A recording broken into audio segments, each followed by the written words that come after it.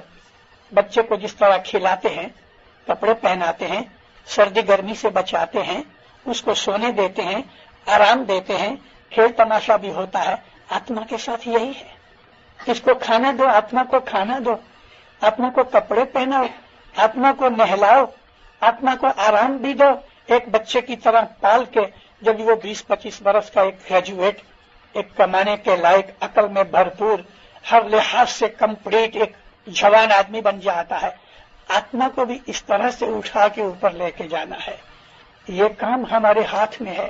یہ طریقت کا درجہ ہے اور طریقت میں یہ چیز سمجھائی جاتی ہے کہ اپنی آتما کو کس طرح سے انسان ٹرینڈ کرے.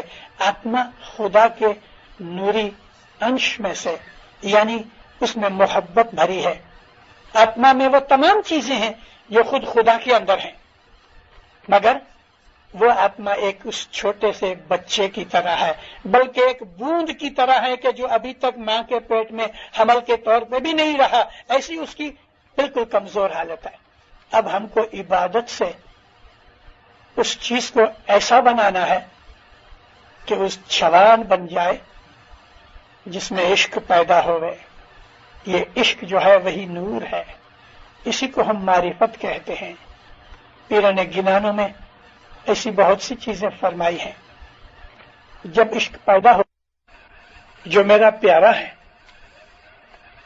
تیچھے ہمارا گلے کا ہار میرے گلے کا ہار ہے. گلے میں ہار جو پڑا ہوتا ہے تو سینے سے لگا ہوتا ہے. انسان کے بدن کے اندر پیار جو ہے وہ اس کے چھاتی کے ساتھ لگا ہوتا ہے. ہم جس کو پیار کرتے ہیں ماں جب بچے سے پیار کرتی ہے تو اٹھا کے سینے سے لگاتی ہے. یہ ایک ایکسپریشن ہے محبت کی. تو پھر کہتے ہیں کہ جو میرا بندہ ہے جو میرا پیارا ہے میں اس کو سینے سے لگا کے رکھتا ہوں جس طرح گلے میں ہار پڑا ہوتا ہے. تینے گلے نہ ہار کرینے راکھشوں یعنی میں گلے میں پہن کے رکھتا ہوں اتارتا نہیں. اس طرح وہ بھی ہر وقت میرے سینے سے لگا رہتا ہے. تے مومن کے سکھ کا انت نہ پار رے. اس مومن کے سکھ کا کوئی انت پار نہیں. لیکن میں نے ابھی آپ کو عرض کی کہ محبت کے اندر جو دکھ ہیں وہ بے حساب ہیں. محبت دکھوں سے بھری ہے لیکن ان دکھوں کا جو ریزلٹ سکھ ملتا ہے اس کی تو کوئی حقیقت جان ہی نہیں سکتا جب تک کہ وہ خود اس لذت کو چکھ نہ لے. یہ سکھ ہے من کی شانتی. عشق کے اندر مشغول رہنا. اس معشوق کے سوا اور کوئی چیز اس کو نظر ہی نہیں آتی. جدھر دیکھتا ہوں ادھر تو ہی تو ہے. یہ اس کی حالت بن جاتی ہے. اس کے ساتھ وہ ہمیشہ رہتا ہے اور وہ مولا کے ساتھ ہے مولا اس کے ساتھ ہے. ایک حدیث قدسیہ ہے. رسول پاک فرمایا مجھے ایک دن خدا نے فرمایا کہ اے محمد جب میرا کوئی بندہ میرے سے محبت کرتا ہے تو میں بھی اس سے محبت کرتا ہوں. میں اس کا ہاتھ بن جاتا ہوں تو وہ جو کام کرتا ہے وہ میرے ہاتھوں سے کرتا ہے. میں اس کے پاؤں بن جاتا ہوں تو وہ جہاں بھی جاتا ہے میرے پاؤں سے جاتا ہے. میں اس کی آنکھیں بن جاتا ہوں وہ جو بھی دیکھتا ہے میری آنکھوں سے دیکھتا ہے. میں اس کی زبان بن جاتا ہوں وہ جو بولتا ہے تو وہ میری زبان سے بولتا ہے. میں اس کے کان بن جاتا ہوں تو جو سنتا ہے وہ میرے کانوں سے سنتا ہے. یعنی خدا نے اپنے بندے کے ساتھ ملاپ کر لیا. بندے اور خدا کے درمیان بندے کا ایک بدن پردہ ہے، وگرنہ خدا اور وہ اس کا بندہ ایک ہو جاتے ہیں. اور یہی بات پیر نے گنان میں فرمائی ہے جی ہم تم پریت بندھانیا انے ہم تم بولیا بول ہم تم دونوں سایہ ایک ہے ایسا یا ہم سو پردہ کھولے. معشوق اور عاشق وصال ہوا، ایک ہو گئے. پانی کا ایک مٹکا سمندر میں ڈال دیا، سمندر بن گیا. اب دونوں کی کوئی جدائی رہی ہی نہیں. یہی وہ چیز ہے کہ جو معرفت کے درجے کے اوپر آتی ہے، مگر وہ چیز وہ دیتا ہے. ست شبد ہے گرو ہمارا، ست شبد ہے گرو ہمارا، تاکو لکھے نا یہ سنسار. آپ لوگ پڑھتے ہو تاکو لکھے نہ یہ سنسار، لکھے نہیں ہے، تاکو لکھے نہ یہ سنسار، یعنی سنسار اس کو لکھتا نہیں، مطلب کہ سمجھتا نہیں، جانتا نہیں، قدر نہیں کرتا اس کی. یہ گرو ہے، اس میں اعظم ہمارا پیر ہے، اس میں اعظم ہمارا مرشد ہے. جس طرح ظاہر میں پیر ہم کو امام کی شناخت دیتا ہے، اس طرح یہ اس میں اعظم اندر ہم کو امام کے نور کی شناخت دیتا ہے اور ہم کو پکڑ کے امام کے نور کے پاس لے جاتا ہے. امام کا نور ہمارے اندر ہے، جو ہمارے آتما ہے، یہ جو روح ہے، یہ امام کے حکم سے ہمارے اندر موجود ہے. کیونکہ اگر امام اپنی نوری حالت میں کہیں نہیں تو کچھ نہیں. یہ جو کچھ بھی لکڑی، درخت، پہاڑ، زمین، آسمان، چاند، سورج، جو کچھ ہی آپ کو دکھتا ہے نا، وہ اس کے نور کی وجہ سے دکھتا ہے، وگرنہ نہیں دکھ سکے. جس طرح باہر کی چیزیں اس کے نور کی وجہ سے دکھتی ہیں اور اس کے نور کی وجہ سے یہ سب کچھ ایگزسٹ ہوتی ہیں، اسی طرح سے دینداروں ہمارے اندر بھی اس کے نور کی وجہ سے ہی ایگزسٹنس ہوتی ہے، اور وہ ہے آتما کی وجہ سے. ابھی آتما کیا ہے، روح کیا ہے، یہ اس میں اعظم ہم کو وہ سمجھاتا ہے اور اندر کی آنکھیں پھر کھل جاتی ہیں تو انسان کو سب علم گنان ملتا ہے. پھر کہتے ہیں جب بھی مولا کے گھر جاؤ یا جماعت خانے یا اپنے گھٹ کے اندر، ہمارا گھٹ مولا کا گھر ہے. نبی کریم فرماتے ہیں کہ قلب المومنین عرش اللہ، مومنوں کا جو قلب ہے، انتکرن ہے، وہ خدا تعالی کے بیٹھنے کا تخت ہے. ایک اور جگہ نبی کریم فرماتے ہیں میرے کو اللہ نے کہا زمین آسمان میں میں سما نہیں سکتا، کیونکہ وہ اتنا بڑا ہے کہ زمین آسمان میں سمایا نہیں جاتا.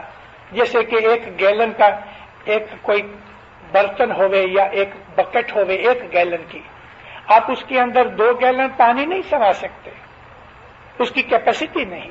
تو اللہ کہتا ہے کہ آسمان و زمینوں میں میں سما نہیں سکتا، میں اتنا بڑا ہوں، ساری کریشن میں سما نہیں سکتا، لیکن مومن کے دل میں سما جاتا ہوں. یہ ایک عجیب کی بات ہے.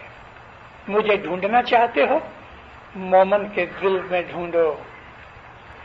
تو جب امام ہمارے بدن میں سما جاتا ہے، جب وہ محبوب، وہ ہمارا معشوق ہمارے بدن میں مکس ہوتا ہے، تو اس طرح مکس ہوتا ہے کہ جیسے پیر کہتے ہیں دودھ میں گرت پچھانو.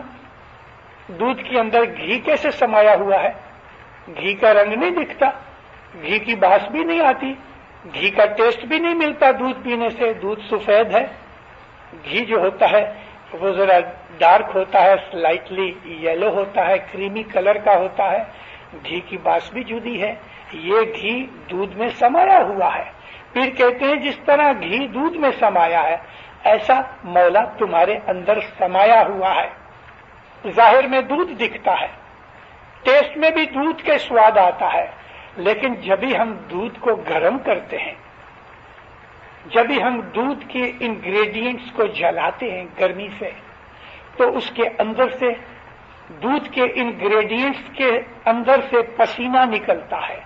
گرمی سے وہ پگھلتے ہیں, اپنی اصلیت چھوڑ کے دوسری اصلیت پہ آتے ہیں, اور اس کے اندر پھر چھوٹے چھوٹے ذرات آتے ہیں.